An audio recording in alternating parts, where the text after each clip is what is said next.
welcome back to my corner of the internet. I am Shannon, and today I've got another book talk video to share with you guys. And today we are talking about, man, fuck this house by Brian Asman. Now, I have to admit right off the top here that I purchased this book based solely on this title and the fact that, from the sounds of it, it was about a haunted house, and you know how I feel about those. I love them, so I instantly purchased it.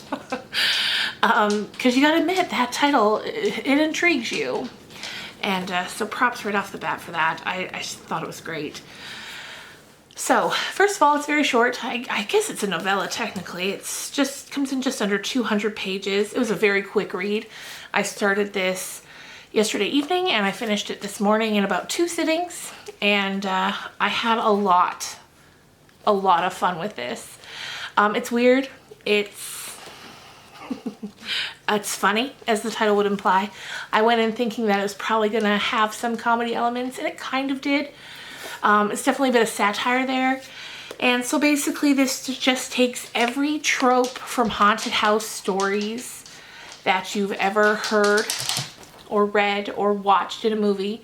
It takes those tropes and kind of throws them into a blender, and out comes something that is, like I said, just a lot of fun. So, what's this story about? It's about this family. They're the Haskins family. It's Sabrina and Hal, and then their 2 kids, Damien and Michaela. And they've just moved from, I think, Ohio to New Mexico. And the school year's already begun, so Michaela, their sort of surly teenager type daughter, she's annoyed that she has to restart, as you would be. And so they moved to this new house, and the house is beautiful. It's like a dream house. It's perfect. As the mom, Sabrina's going around, it's got the perfect bathroom, a walk-in closet she's always wanted. It's just the perfect house. So Sabrina's kind of that stay-at-home mom character. She, that housewife that is overworked and underappreciated. Then you got Hal, her husband, that just sort of perfect sort of husband that does everything he can to support his family. Then, like I said, there's Michaela, the surly teenager, and then there's Damien, their 10-year-old son, and he was my favorite character because it was just very fun the way he was written. So they move into this house. As the kids get off to school, Hal gets off to work. Sabrina's stuck at home because her car hasn't arrived yet. It was shipped separately, and it hasn't arrived yet. So she finds herself spending a lot of the time during the day at home, cleaning, unpacking, and she starts to notice some weird things about the house. But the thing about these weird things that are happening, they're helpful things. They're like boxes that she has to move downstairs, get moved downstairs. A bath gets poured for her. Fresh coffee gets made for her. And so it's just this very helpful house for her. As for Damien, I know this review is a little all over the place, or this book talk, because the book's a little all over the place. So anyway, that's what's going on with Sabrina. Hal's at work, Michaela's at school, Damien's at school, but because this book only takes place over a couple of days. I think it's 1 week, like from Sunday to Friday.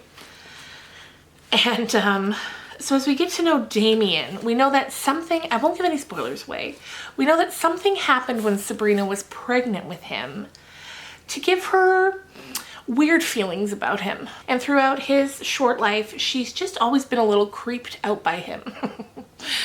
Now, Damien knows this. He's heard her talking about it.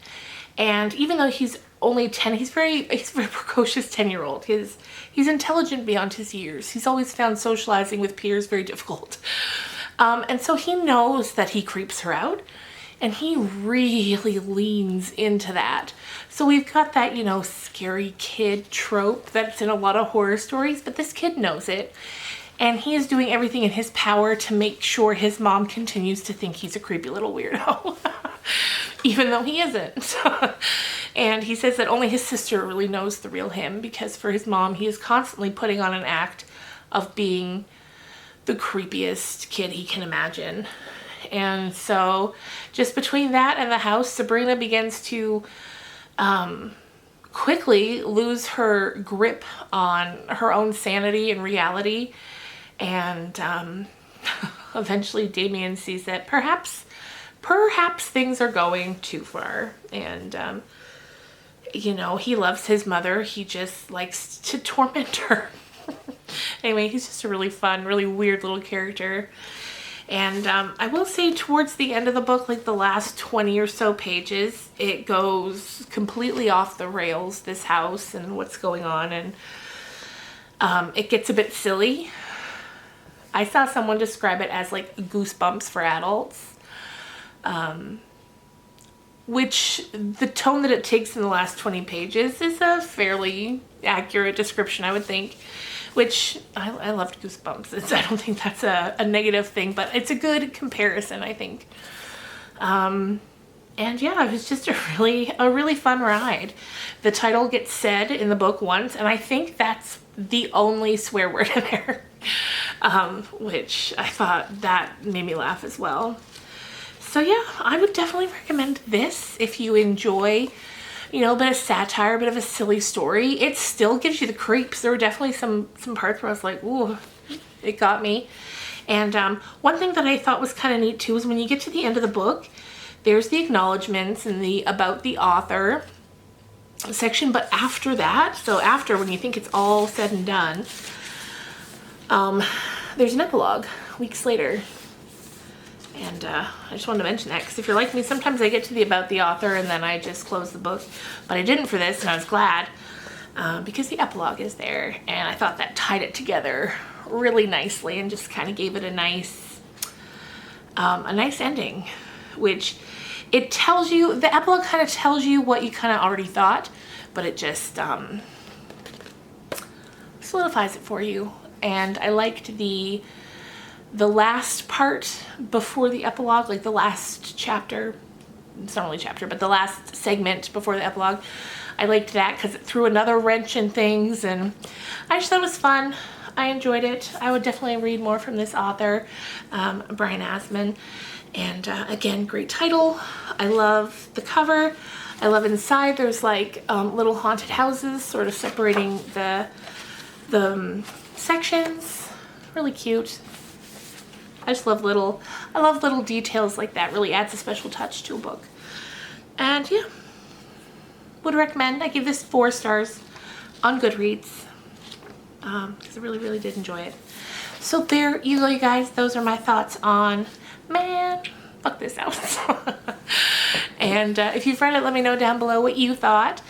And if not, yeah, definitely check it out if you want some satire of haunted house stories and haunted house tropes and characters. And that's going to just about do it for me for today. We're moving on to the next book I'm going to be reading. It's called The Heights by Louise Cavendish, I believe. So I'm looking forward to jumping into that next. And I will see you again real soon. Bye.